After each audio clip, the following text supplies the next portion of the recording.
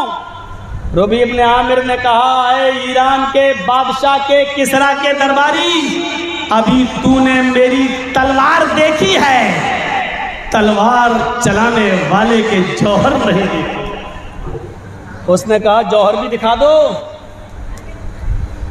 تو ربیع ابن عامر نے کہا تمہارے پاس جو سب سے اچھی ڈھال ہو، جو سب سے مضبوط ڈھال ہو، اٹھا لو۔ اس نے سب سے اچھی ڈھال اٹھا لی، جس کے بارے میں کہا جاتا تھا کہ وہ ڈھال کبھی ٹوٹ نہیں سکتی ہے، بڑی سے بڑی تلوار ٹوٹ جائے گی لیکن ڈھال کا کچھ نہیں ہو سکتا۔ اس سب سے مضبوط ڈھال درباری نے اٹھائی۔ ربیع ابن عامر نے کہا کھڑے ہو جاؤ، میں تلوار سے وار کروں گا، تم اس ڈھال سے اپنے آپ کو بچانا۔ اس نے کہا ٹھیک ہے۔ ربیع ابن عامر نے اپنا جوہر دکھایا اور تلوار کا ایسا وار اس ڈھال کے اوپر کیا کہ ڈھال 1 منٹ سے پہلے 2 ٹکڑوں میں بڑھ جاتی ہے۔ وہ ڈھال جو کبھی ٹوٹ نہیں سکتی تھی، ربیع ابن عامر نے ایسا وار چلایا کہ وہ ڈھال 2 ٹکڑوں میں ٹوٹ گئی۔ درباری بھاگتا ہوا اندر گیا، کہنے لگا وہ آپ کے کپڑے نہیں پہن رہے ہیں، ٹوٹی ہوئی تلواریں لے کر آئے ہیں، لیکن ان تلوار میں چلانے والے اتنے ماہر ہیں کہ ہماری بڑی بڑی ڈھال کو توڑ دیتے ہیں۔ پتہ نہیں یہ کون سی مخلوق ہے جو آپ سے ملنے آئی ہے، آپ ان سے مل لیجئے ورنہ ہمیں تو ڈر لگتا ہے یہ دونوں ہی پتہ نہیں اس علاقے میں کتنا خون خرابہ پھیلا دیں۔ بادشاہ نے، ایران کے بادشاہ نے، کسرا نے ان کو اندر بلایا اور کہنے لگا ہاں بولو کیا بات چیت ہے۔ بات کرنے لگا۔ ایران کا بادشاہ تختے پر بیٹھا ہوا تھا۔ ربیع ابن عامر نے کہا ہمارے نبی جناب محمد رسول اللہ نے فرمایا جب تم کسی سے بات کرنے جاؤ تو سامنے والا جہاں ہو وہیں پر تمہیں بھی بیٹھنا چاہیے۔ اے کسرا، اے ایران کے بادشاہ، تم نے ہمیں بات کرنے کے لیے بلایا ہے، اگر تم بیٹھ کر بات کرتے ہو تو ہم تمہارے سامنے بیٹھ کر بات کریں گے، اگر تم تخت پر بیٹھو گے تو ہمارے لیے بھی تخت کا انتظام کیا جائے، اگر زمین پر بیٹھتے ہو تو ہمارے لیے زمین پر بیٹھنے کا انتظام کیا جائے، اور اگر ہم کھڑے ہیں تو تمہیں بھی کھڑے ہو کر بات کرنا پڑے گی۔ اب فیصلہ کر لو کہ اگر تم بیٹھ کر بات کرنا چاہتے ہو تو ہمارے لیے بھی بیٹھنے کا انتظام کرو، اور اگر تم یہ چاہتے ہو کہ ہم بیٹھے رہیں اور یہ کھڑے رہیں تو ایسا گوارا نہیں ہو سکتا ہے، یہ ہمارے نبی کی سنت کے خلاف ہے۔ تم بیٹھتے ہو تو ہم بھی بیٹھیں گے، اور اگر تم ہمارے بیٹھانا گوارا نہیں کرتے ہو تو ہماری طرح کھڑے ہو کر بات کرو۔ بادشاہ کو لگا یہ تو ہماری انسلٹ کرنے آ گئے، ایران میں ہمارے منہ پر ہماری انسلٹ۔ کہا اپنے درباری سے ان کو مٹی کا ایک ٹوکرا بھر کے ان کے سر پہ لاد کے واپس کر دو، ان کو مٹی کا ایک ٹوکرا دے دو، ان کے سر پر لاد کر واپس کر دو۔ درباری ایک مٹی لایا، مٹی کا ٹوکرا بھر دیا اور وہ ٹوکرا ربیع ابن عامر کے سر پر رکھ دیا۔ کہا جاؤ، کوئی تم سے بات نہیں ہوگی، جاؤ، یہ مٹی میں نے تمہیں دے دی ہے، یہ مٹی لے جاؤ۔ ربیع ابن عامر بغیر بات کیے وہاں سے جانے لگے، سر پر مٹی رکھے ہوئے ربیع ابن عامر جب چلنے لگے اور جب دروازے کو پار کرنے لگے تو مسکراتے ہوئے کہتے ہیں اے کسرا، مٹی کا ٹوکرا دے کر تم نے بہت بڑی غلطی کی ہے. آج تم نے یہ ثابت کر دیا ہے کہ تم نے مجھے اپنے علاقے کی زمین دے دی، اپنی بستی دے دی، اپنی زمین دے دی، یہ مٹی تم نے دے دی. اس سے یہ ثابت کر دیا ہے کہ تمہارے علاقے کی یہ مٹی اس پر ہم حکومت کر کے دکھائیں گے، جناب محمد رسول اللہ کا پرچم لہرا کر دکھائیں گے. تم نے یہ مٹی مجھے دی، یاد رکھنا، تم گواہ رہنا. آئے کسرا، گواہ رہنا کہ تم نے آج خود یہ ثابت کر دیا کہ تم نے اپنا علاقہ میرے حوالے کر دیا. بڑے توہم پرست لوگ تھے، سب سوچنے لگے یہ ایسی بات کہہ کے گیا ہے، اب تو کہیں مٹی ہماری پوری زمین اسی کی نہ ہو جائے. تھوڑی دیر کے بعد چرچا ہوتا، ان کو پکڑ کے لاؤ اور اپنے علاقے کی مٹی چھین لو، پکڑو اور اپنے علاقے کی مٹی چھینو. جب تک یہ درباری ان کو پکڑنے کے لیے جاتے ہیں، روبی ابن عامر اب ان کے ہاتھ نہیں آتے ہیں، وہ نکل چکے ہیں. اس اللہ کی مخلوق کو کون پکڑ سکتا ہے؟ ایسے موقع پر بھی جنہوں نے جھکنا نہ سیکھا ہو اور سنت رسول کے ساتھ کمپرومائز نہ کیا ہو، ان لوگوں نے حکومتوں پر قبضہ کر کے دکھایا ہے، ان لوگوں نے علاقے جیت کر دکھائے ہیں. ہم تو سنتوں کے ساتھ سمجھوتا کرتے ہیں. بابری مسجد اور رام جنم بھومی کا فیصلہ ہوا، ٹھیک ہے، ہمیں خوشی اس بات کی ہے کہ فیصلے میں یہ لکھا گیا ہے کہ مندر توڑ کر مسجد بنانا ثابت نہیں ہے. الزام یہ لگتا تھا نا کہ مندر توڑ کے بنائی گئی، لیکن سپریم کورٹ کے سپریم فیصلے میں یہ لکھا ہوا ہے کہ ہندو پکش یہ ثابت نہیں کر سکا کہ یہاں مندر تھا. یہ بھی ثابت ہوا ہے کہ 1949 تک یہاں نماز پڑھی جاتی تھی، اور یہ بھی ثابت ہو گیا کہ اس جگہ پر سپریم کورٹ کے فیصلے میں یہ بھی لکھا ہوا ہے کہ اس جگہ پر رام چندر جی پیدا ہوئے. یہ بھی کوئی ثابت ہندو بھائی ثابت نہیں کر سکے. لیکن چونکہ علاقے میں چاروں طرف مندر ہیں، مسلمانوں کی آبادی نہیں ہے، اس لیے یہ مسجد کی جگہ ہندو پکش کو دی جاتی ہے اور مسلمانوں کو اس کے بدلے میں 5 ایکڑ زمین دوسری جگہ اس علاقے میں دی جاتی ہے. فیصلے میں یہ کہا گیا ہے میرے بھائیوں، مسلمانوں کو یہ چاہیے تھا کہ ٹھیک ہے تم نے ہماری زمین لے لی، لیکن اس کے بدلے میں جو دوسری جگہ جو 5 ایکڑ زمین ملی ہے اس کو نہیں لینا چاہیے تھا. لیکن ان بدبختوں نے اس کا بھی سودا کر لیا اور کہا ٹھیک ہے. فیصلے میں یہ کہا چلو ہمیں وہیں دے دو، اب وہاں تم ہاسپٹل بناؤ، جو بھی بناؤ، لیکن اس سے یہ تم نے ثابت کر دیا کہ مسلم وہ قوم ہے کہ جس کو جہاں ہڈی ڈالو یہ وہاں ہڈیوں پر جھپٹ جاتی ہے اور اتنی ہی کافی ہے. اس قوم نے یہ ثابت کر دیا. اسی لیے میں نے سنت رسول کی مثالیں پیش کی ہیں. ایک ٹوکرا زمین لی تو لے کے آئے اور منہ پہ کہہ کے آئے اے کسرا، تم نے اپنی زمین دے کر یہ ثابت کر دیا کہ یہ علاقہ میرا ہے. انشاءاللہ اس علاقے پر ہم پہنچیں گے. اسی لیے حذیفہ ابن یمان اور ربعی ابن عامر کو فاتح ایران کہا جاتا ہے. ایران کو فتح کر کے دکھایا. میرے بھائیوں، اس ایران پر پیر جمائے اللہ کے نبی صلی اللہ علیہ وسلم نے ان دونوں کی بہادری دیکھ کر کہا تھا کہ سن لو، اگر آج اس علاقے سے کسرا چلا گیا، آج اگر ہم نے ایران فتح کر لیا تو لا بعدہ کسرا، پھر بعد الیوم، آج کے بعد پھر کوئی کسرا پیدا نہیں ہوگا. پھر ایران کی سرزمین پر کوئی کسرا نہیں آئے گا.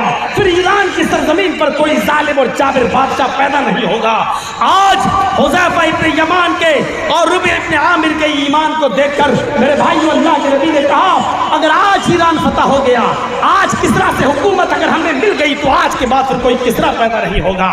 یہ ایمان کا جذبہ تھا اور صحابہ کرام اس طریقے کا ایمان اپنے دلوں کے اندر رکھا کرتے تھے. ایک آج ہمارا ایمان دیکھیے، ہمارے پاس کوئی کسوٹی ہی نہیں ہے، کوئی کسوٹی نہیں ہے. تھوڑا سا بہکا دیا، جذبات میں آ گئے. آپ کو معلوم ہونا چاہیے اس وقت کوئی آدمی کتنا ہی زہریلے نعرے لگائے، پولیس اس کو سننے کے لیے تیار نہیں۔ آپ ایک پتھر بھی اگر پھینک دیں گے تو دہشت گرد آپ ہیں، دنگائی آپ ہیں، آتنکوادی آپ ہیں۔ اس صورتحال میں آپ کو بھی اپنی مصلحت بدلنا ہوگی، جبکہ ہمیں معلوم ہے ایک چڑیا کے بچے کو بھی اگر آپ گھونسلے سے پکڑ لیں اور اس کو مٹھی میں بند کریں تو وہ بھی اپنے بچاؤ کے لیے چونچ مارے گا۔ ایک مرغی کو اگر آپ ذبح کرنے کے لیے جائیں اور مرغی کو پکڑ لیں تو وہ بھی آزادی کے لیے چھٹ پٹائے گی اور آپ کے ہاتھوں میں چونچ مارے گی۔ ہمیں معلوم ہے کہ اپنے آپ کو بچانا یہ ہمارا فطری تقاضا ہے اور یہ اجازت بھی ہے اور یہ ہمارے دیش کا سمویدھان بھی اجازت دیتا ہے، لیکن اس کے باوجود آپ کچھ نہیں کر پائیں گے۔ مصلحتوں کو آپ کو اپنی رڑنیتی بدلنا پڑے گی، آپ کو اپنی حکمت عملی بدلنا پڑے گی۔ تو بات تھوڑی سی دوسری طرف نکل گئی۔ وَلَنَبْلُوَنَّكُمْ بِشَيْءٍ مِّنَ الْخَوْفِ وَالْجُوعِ، ہم تمہیں بھوکا مار کر بھی آزمائیں گے۔ بکری کے اس بچے کو ذبح کر دیا، یہ نعمتیں اللہ کے نبی کے سامنے آئیں۔ لَتُسْأَلُنَّ عَنْ هَٰذَا النَّعِيمِ، ان نعمتوں کے بارے میں قیامت کے دن سوال ہوگا۔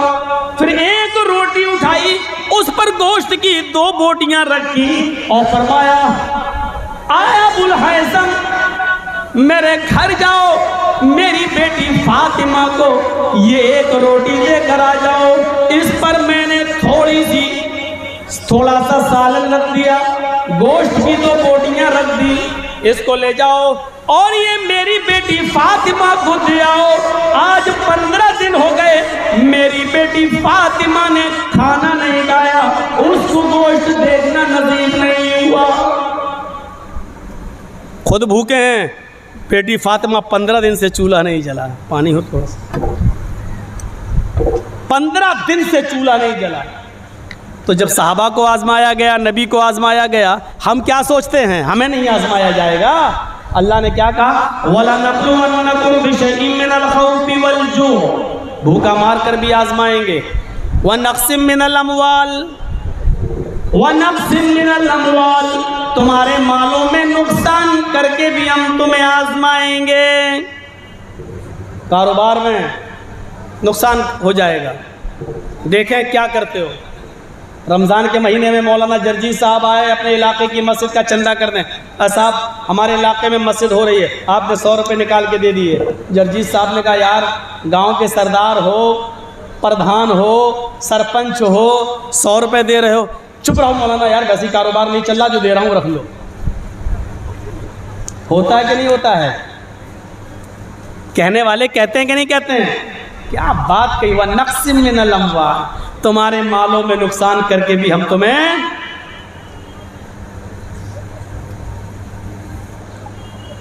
آزمائیں گے۔ وَالْأَنفُسِ، تمہاری جانیں لے کر بھی آزمائیں۔ جان کا معاملہ بڑا پیچیدہ ہوتا ہے، یہ بہت جلدی لوگ صبر نہیں کر پاتے ہیں، بہت جلدی لوگ صبر نہیں کر پاتے ہیں۔ اور آپ کو ایک بات بتاؤں کہ ہر چیز اوپر کی طرف اڑتی ہے۔ کبھی آپ نے اس کی وجہ جاننے کی کوشش کی؟ آگ جلائیے، ماچس یہاں لگائیں گے، اس کی لو اوپر کی طرف اٹھے گی۔ آگ بجھ گئی، دھواں اڑے گا تو کہاں جائے گا؟ اوپر کی طرف اڑے گا۔ آندھی آئی، زمین سے دھول اڑی، اوپر کی طرف اڑے گی۔ گرد و غبار، دھواں، آگ، ہر چیز جو اڑتی ہے تو وہ اوپر کی طرف اڑتی ہے، کیونکہ ہمارے عقیدے کے مطابق ساری کائنات کو پیدا کرنے والا مخلوق کا خالق بھی اوپر ہے، مخلوق کا خالق بھی اوپر ہے۔ یہ چیزیں اوپر کی طرف اڑتی ہیں، اس لیے جب ہمارے جسم سے روح نکلتی ہے تو وہ روح بھی اوپر کی طرف، اوپر کی طرف۔ اسی لیے کیا کہا جاتا ہے؟ انا للہ، ہم سب اللہ ہی کی طرف سے ہیں، اور روح نکلنے کے بعد بھی ہم کہاں جائیں گے؟ وَإِنَّا إِلَيْهِ رَاجِعُونَ، اور اسی کی طرف ہمیں پلٹنا ہے، اسی کی طرف ہمیں لوٹ کر جانا ہے۔